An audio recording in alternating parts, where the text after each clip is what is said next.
Welcome to the Chase and Embrace Show, where we interview women who are chasing God and embracing His purpose for her life, with the hopes to encourage you to do the thing that God is calling you to do. Hi, everyone. Thank you for coming to the Chase and Embrace Show. I'm Sharon, your host, and with me is Krystina Dixon with Breathe Life Coaching. And today we are doing the 7th of a 10-part series on saboteurs. And so, Krystina, welcome to the show once again. Thank you. Once again, I'm excited to be here. Me too. I love the Saboteur series. I'm super sad when it's going to be over. So if anyone has any suggestions on what you would like to see in the future between Chase and Embrace and Krystina and Breathe Life Coaching, let us know in the comments because we would love to continue the series, but we want to make it something that you would enjoy. Anyways, what is today's Saboteur? Today is the Restless Saboteur. Well, I'll be interested in learning more a little bit about this because sometimes I can be rather restless in the wait. So just to recap, in case people are joining in this is their first one that they're seeing in the series, the saboteurs are basically coping skills or survival strategies that we've established in childhood. As a child, we're powerless in our environment. We're dependent on other people. And so these are the ways that we have safety, security, stability, approval, acceptance, love, all of those things that we all desire. Yes. Every single person has all of the saboteurs to some extent. It's just a matter of context. Sometimes it's certain seasons. Sometimes it's certain people can bring certain saboteurs to the forefront. We tend to use these as motivators when we're in charge of them. They're motivators. But when they run us, we're their puppets. That's when things go sideways.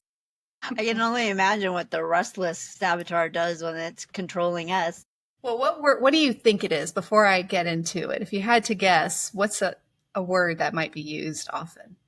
Well, I can't think of a word necessarily, but I could think about, like I said, restless in the wait, right? We start trying to control or do when we should just be resting. So I can imagine like if I lost a job or something and, God is asking me to wait and I'm restless in that wait. So I start taking things into my own hands and I do that a lot. Yes. So all of the saboteurs have some sort of core value that they're protecting. And the core value of the restless person is joy, discovery, and adventure and growth, which are all really good things. Yes. That brings innovation, new ideas, right? Exploration, adaptability. But it becomes a distraction from healing when we have to be in this constant motion to avoid our emotional presence. Right. Avoidance. Yes. So the lie that we tell ourselves, or the lie that the saboteur tells us, because these are, again, not personality types. These are not fixed. The lies that are commonly running through our head are things like, if I stop, I'll get stuck. This will be it. All my growth, my life is over at that point. There's nothing else. This is fine, but what's next? Like there's a real struggle to appreciate what we're in right now. It might be, I just need to change. Just anything. I need to change anything, everything. I just need to change it. I need to run away. Yep. I've been there in my life before. Yes. Running away too is common in the avoider. So this is more just struggling even to complete tasks. This would be more like there has to be more than this. This can't be it. Like a boredom. Like I get bored with it. So people can see a woman who's in that saboteur mindset and they may view her as impulsive. They may view her as flaky. They may view her as incompetent or incapable because she's not finishing things, seeing things through. She may be considered unreliable. And this lie that she's being told is based in this fear of being still, this fear of being bored. Because if she's bored, she's kind of empty. And this is all, and even though she has this fear of being empty, she's also using it to avoid the emotional pain. So if she's still, she has to sit in those emotions and she'll be trapped. So there's this fear of not being able to handle those emotions. Yeah, there's a lot of people that work instead of dealing with their emotions. They keep that busyness instead of dealing with the emotions and the healing. Yeah. And a lot of times when we're in crisis, you know how they say people grieve differently. Mm-hmm. You will see people who go into this restless saboteur that they're jumping from one thing to the next without sitting in those feelings. And I'm not saying there's anything wrong with that, but it is kind of hijacking the sense of peace that you can have when you are processing those emotions. Right. So it's going to come out eventually in one way or another. But sometimes in the moment when it's so close, it can be really hard. Yeah. The emotional saboteur, she's kind of like a wanderer. She's just never settled. Sometimes you'll see women who kind of jump from whether it's job to job to job to job, relationship to relationship to relationship, hobby to hobby to hobby. That tends to be the restless saboteur. She doesn't really allow room for emotional depth or any kind of reflection or self-analysis. She just wants to be distracted with activity, noise, exercise, novelty, anything that keeps her body busy so she's not in her mind or her heart. Yeah, that's very interesting. After we sold our software, we sold it because Jimmy's daughter was killed. And, and all that emotion. And my space got so busy that I didn't have a lot of time to spend with Jesus. And except for in the car is like my place. It's like, I don't know what it is. I think it's a lot of people's places because it's like, you feel like you're by yourself, even though everyone can see you when you drive by. And so I really felt recently, as you know, that I wasn't allowing space to do what it was that God wants me to do. And honestly, my inclination was to like, okay, now I can do this, this, and this, and this. But I really felt like, no, you cannot fill up that space. That space needs to be filled with me, time with me, reflection in me.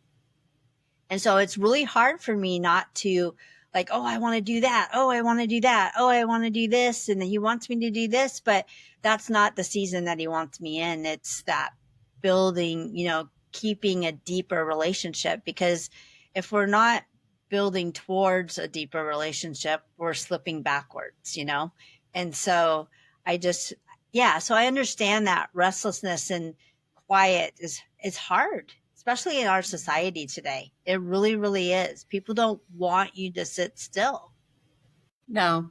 One of the things so I'm not linking the two. I'm not linking mental health diagnosis to the saboteur, but a good analogy is if the restless saboteur were an actual embodiment of a person, it's like the ADHD of the saboteur. Mm-hmm. It's the one that just can't, but on an emotional way. So a lot of times a woman who has this saboteur as their dominant saboteur, they kind of almost even swing from a pendulum or on a pendulum, like scattered and overstimulated, but at the same time, in the spiritual aspect, they're doing all the things. They're checking all the boxes. They're doing all the things that they're supposed to be doing, but they're not feeling filled spiritually.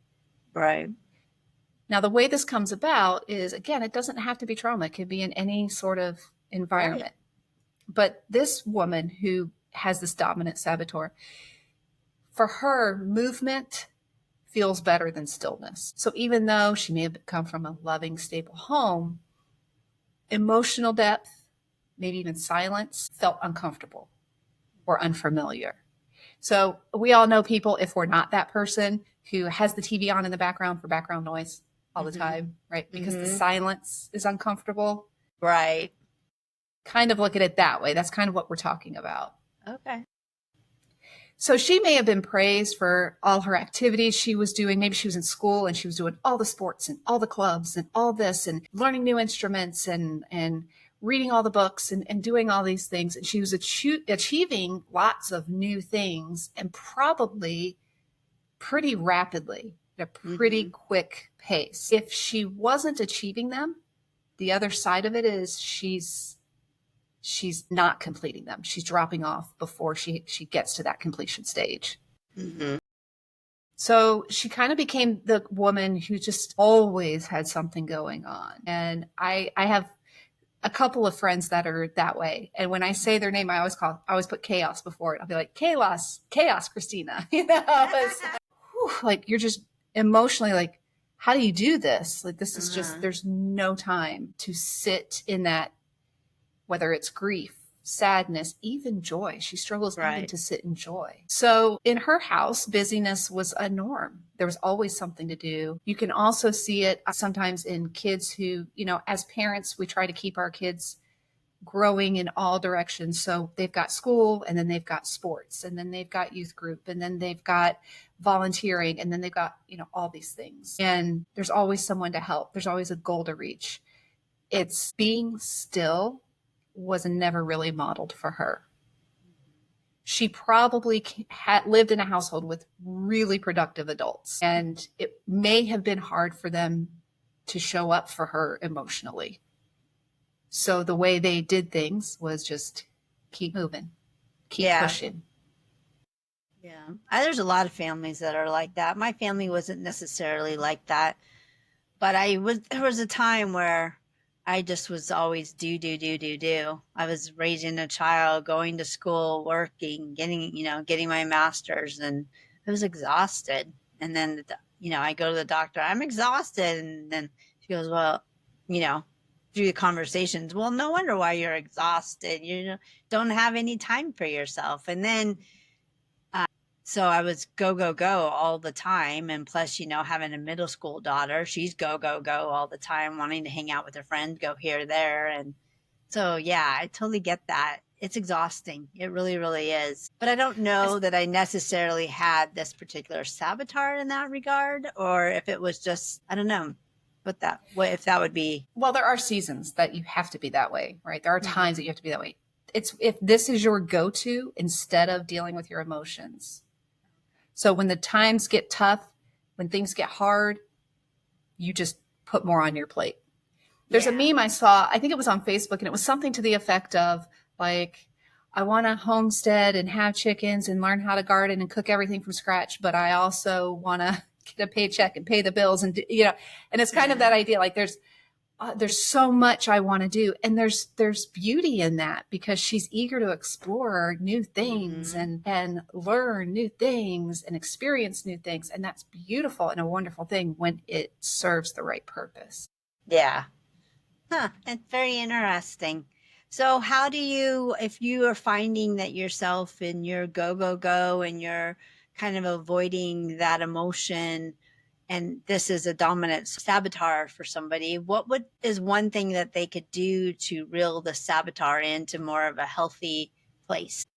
Well, the first thing you have to do is be able to recognize it. And then there are techniques you can do that get you kind of safely in your body, and you can explore your mind without leaving the safety of.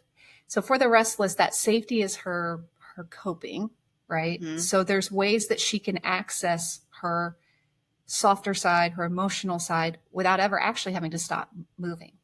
Oh. So we can link those activities to movement for her. So for example, it might be going for a walk. She's moving, but once she learns how to do it, she can move and still process emotions and feelings. Mm-hmm. It might be exercise, going to exercise, and that being where she processes her feelings.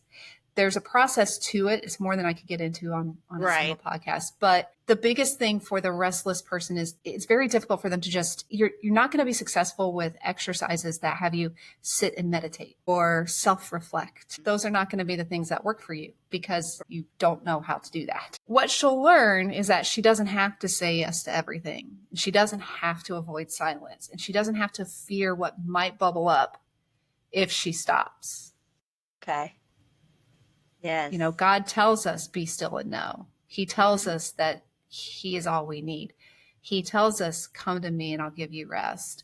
Yes. He leads us beside still waters, right? But here's the other thing I also say is, in Psalm 23, depending on which version you read, some of them say, he lets me lie down in green pastures. And some of them say, he makes me lie down in green pastures. Uh-huh. And I think they're both right. Because there are times where he Because makes us do things. I think he gives us the opportunity. And then if we're like, no, I got this. He's like, okay, well, I'm going to make you now. Yeah. Like the good shepherd, he'll break our leg and then just lay down. Yeah, it's so true. I've had plenty of those situations where I'm like, nah, I don't really want to do that. And then he's like, okay, well, you had your choice. Now I'm going to make you. Even though he still gives us free will, we can fight it all day long. But, once you have a relationship with him and trust him, you just know that I'm just going to do this. We're just going to go through the wrestling part. Yeah. So, well, and what's really fun with the Restless Saboteur is when the woman who's been living under the power of the Restless Saboteur really learns that her rest is a form of worship and that it's not a weakness, that she can find joy in what is right now, right here in this moment, this journey. She's always looking towards, like the hyperachiever is similar in that they're looking towards the next thing. They struggle to enjoy right now in this moment.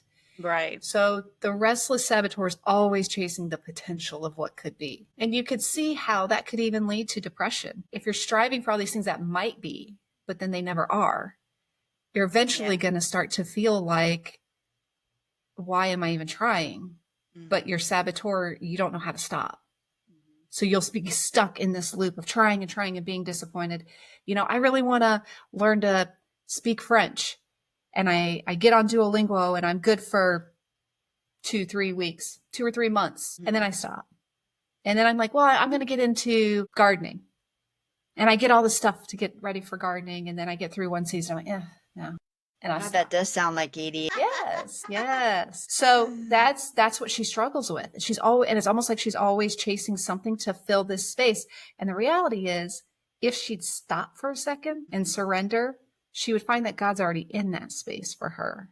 And she can be intimate with him there. And the depth that comes with that, she won't feel the need to chase those things. Yes. And that's the joy. And that's the great thing about, going through the exercises and even working with you, is that people can get a healthier version of themselves. The fears that, fuel them in one way or another, whether it's avoiding or whether it's overachieving, or in this case, restless and can't sit still, is, there's something when you just sit and communicate with your Heavenly Father, your Creator, your Savior, there's such a peace. And it doesn't matter where you are, even if you're in one of the hardest seasons of your life, you can still find peace. But you have to go to Jesus to do it. And I've learned this the hard way. Which don't most of us have to learn things the hard way? Not me. I get it right the first time, every time. Yeah. No. But one of the things that I see is that, so remember that the saboteurs are all fear-based, right? And fear erodes trust. So we lose trust in ourselves and other people and in God. And if she's on the run all the time, whether it's outrunning her pain or there's the potential to outrun her purpose. Right. And so what happens, I heard this great analogy where, it's like God is our covering. And as long as we're walking with him, we're protected. But when we get in a hurry or we want to go a different direction, we come out from under his covering and then we wonder, well, why is life so hard? I've heard that too. Yes. Yeah. And so when I hear women say, I don't know what my purpose is, a lot of times it's the restless saboteur stopping her from being still long enough to figure it out. That was me for a very long time, not knowing what my purpose was, but I didn't have a relationship with Jesus either. So it's kind of hard to know what your purpose is when you don't have the relationship with our Creator to know what your purpose is. So if you are asking that question and you don't know what your purpose is, it could be the saboteur, but it could be your relationship with Jesus as well. And the great thing is that Krystina can help you with all of that. If you want to find your purpose, reach out to Krystina. She can help you. figure out why you don't know your purpose, whether it's a relationship with Jesus, whether it's one of the saboteurs, if it's something totally different. Krystina is your girl to be able to figure it all out and walk you through that journey. So I always appreciate you being on the show. These are always so fun. We're almost at the end, which, like I said, makes me really sad. We have, what, 3 more? 3 more. Wow. That's so sad. Just make up 5 more, Krystina. I don't know that I'm that creative. Well, always a pleasure. We'll see you next week. Thank you for having me. Blessings. Yep. Blessings to you, and thanks to everyone for watching.